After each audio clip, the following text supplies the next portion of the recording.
ഇനിയിപ്പോൾ കോടതിയിൽ ജഡ്ജ് എത്തിയിരിക്കുന്നു. കോടതിയിൽ ചെന്താമര പറഞ്ഞ കാര്യങ്ങൾ അഖിൽ അപ്ഡേറ്റ് ചെയ്യുന്നുണ്ട്. ഷംസീർ എന്നെ ശിക്ഷിക്കണം എന്നാവശ്യപ്പെട്ടിരിക്കുന്നു. ചെന്താമര തെറ്റ് ചെയ്തു എന്ന് കോടതിക്ക് മുമ്പാകെ പറയുന്നു. എന്നെ എത്രയും പെട്ടെന്ന് ശിക്ഷിക്കുക. മകളുടെയും മകന്റെയും മുമ്പിൽ തലകുനിക്കാൻ വയ്യ. 100 വർഷം വേണമെങ്കിലും ശിക്ഷ തന്നോളൂ. പരിക്കുകളൊന്നുമില്ല. മകൾ എഞ്ചിനീയറും മരുമകൻ സ്പെഷ്യൽ ബ്രാഞ്ചിലും. അവരുടെ മുമ്പിൽ തലകുനിക്കാൻ വയ്യ. എത്രയും വേഗം ശിക്ഷിക്കൂ എന്ന് കോടതിയോട് ചെന്താമര ആവശ്യപ്പെട്ടിരിക്കുന്നു. റിമാൻഡ് ചെയ്തിരിക്കുന്നു. ഫെബ്രുവരി 12 വരെ ആലത്തൂർ സബ് ജയിലിലേക്ക് പ്രതിയെ റിമാൻഡ് ചെയ്തിരിക്കുന്നു.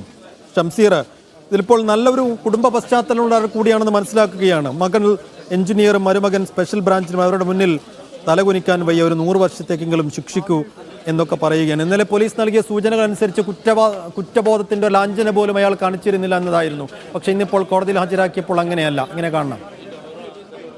സൈഫു, നോക്കുക, ഈ ഒരു നിർവികാരനായി നിന്ന പ്രതി താൻ തെറ്റു ചെയ്തുവെന്ന് കോടതിയിൽ സമ്മതിക്കുന്ന കാഴ്ചയാണ് ഇപ്പോൾ കാണുന്നത്. എന്നെ ശിക്ഷിക്കുക എന്ന് ചെന്താമര കോടതിയിൽ പറയുമ്പോൾ ഇപ്പോൾ ഒരു കുറ്റബോധം ഒരു പക്ഷേ അദ്ദേഹത്തിന്റെ ഉള്ളിൽ ഉണ്ടാകാം. പക്ഷേ ഇതൊരു കൊടും കുറ്റവാളിയാണ്, കൊടും ക്രിമിനലാണ്. അത്രമേൽ കാലങ്ങളെടുത്ത് ഉള്ളിലൊതുക്കിയ പക വെച്ച് അത് വീട്ടിയതാണ്. അപ്പോൾ ആ ഒരു പ്രതിയുടെ വാക്കുകളെ ആ അർത്ഥത്തിൽ പൂർണ്ണമായി അദ്ദേഹം കുറ്റസമ്മതം നടത്തിയെന്നോ അദ്ദേഹത്തിന് മനസ്സാന്തരം ഉണ്ടായോ എന്നൊന്നും ഈ ഘട്ടത്തിൽ നമുക്ക് വിലയിരുത്താൻ കഴിയില്ല. അദ്ദേഹം കോടതിയിൽ വാക്കാൽ പറഞ്ഞു ഈ കാര്യങ്ങൾ എന്ന് മാത്രമേ ശിക്ഷിക്കുക, തെറ്റു ചെയ്തു എത്രയും പെട്ടെന്ന് ശിക്ഷിക്കുക, മകളുടെയും മരുമകന്റെയും മുമ്പിൽ തലകുനിക്കാൻ വയ്യ. മരുമകൻ പോലീസ് ഉദ്യോഗസ്ഥൻ കൂടിയാണ്. ഈ മരുമകനെ കൂടി കൊലപ്പെടുത്താൻ ഇയാൾ ചെന്താമര ലക്ഷ്യം വെച്ചിരുന്നുവെന്നാണ് പോലീസിന് കൊടുത്ത മൊഴി. 100 വർഷം വേണമെങ്കിലും ശിക്ഷ തന്നോളൂവെന്ന് കോടതിയിൽ ചെന്താമര പറയുകയാണ്.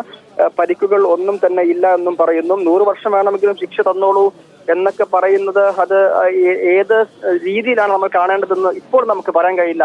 അങ്ങനെ ഒരു കുറ്റബോധത്തിൻ്റെതായ ശരീരഭാഷ നേരത്തെയൊന്നും നമ്മൾ അദ്ദേഹത്തിൽ നിന്ന് കണ്ടില്ല, പ്രതിയിൽ നിന്ന് കണ്ടില്ല എന്നുള്ളത് കൂടി നമ്മൾ പ്രത്യേകിച്ച് പറയണം. അപ്പോൾ എന്തടിസ്ഥാനത്തിലാണ് 100 വർഷത്തിന്റെ ശിക്ഷയുടെ കാര്യമൊക്കെ കോടതിയിൽ പറയുന്നത്? അതെങ്ങനെയാണ് അതിനെ വിലയിരുത്തേണ്ടതെന്ന് ഇപ്പോൾ നമുക്ക് വ്യക്തമായി പറയാൻ കഴിയില്ല. കാരണം ഈ ആദ്യഘട്ടത്തിൽ മൊഴി കൊടുക്കുമ്പോൾ യാദൃശ്ചികമായി സംഭവിച്ചു പോയതാണ്. കൊലപാതകം നടത്താൻ ഉദ്ദേശിച്ചിരുന്നില്ല, അതായത് ഇവരെ ലക്ഷ്യം വെച്ചിരുന്നു. പക്ഷെ ഈ സമയത്ത് താൻ കൊല നടത്താൻ ഉദ്ദേശിച്ചിരുന്നില്ല എന്നായിരുന്നു ചെന്താമര മൊഴി നൽകിയത്. പിന്നീട് ആവർത്തിച്ചുള്ള ചോദ്യം ചെയ്യലിലാണ് കൃത്യമായി ആസൂത്രണം ചെയ്ത് തന്നെയാണ് കൊല നടത്തിയത് എന്നും ദിവസങ്ങൾക്ക് മുൻപ് കൊടുവാൾ വാങ്ങി സൂക്ഷിച്ചിരുന്നുവെന്നും ഒക്കെ മനസ്സിലാക്കുന്നത്. അപ്പോൾ ആ പ്രതി അങ്ങനെ ആസൂത്രണം ചെയ്യുന്ന, ബുദ്ധിപൂർവം കാര്യങ്ങൾ നീക്കുന്ന ഒരു വ്യക്തിയാണെന്നുള്ളത് എന്നത് വ്യക്തമായ കാര്യമാണ്. അത് പോലീസും പറയുന്നുണ്ട്.